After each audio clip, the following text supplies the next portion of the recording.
బ్రతికినన్నాళ్ళు నీ భజన తప్పనుగాని మరణకాలమునందు మరతునేము.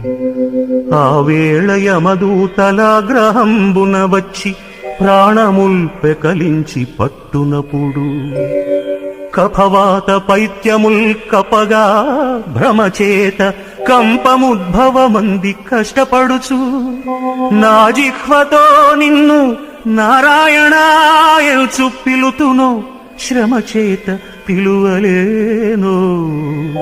నాటికిప్పుడే భక్తి నీ నామ భజన తలచెదను చెవిని వినవయ్య ధైర్యముగను. భూషణ వికాస శ్రీధర్మపుర నివాస దుష్ట సంహార నరసింహ దురిత దూరా.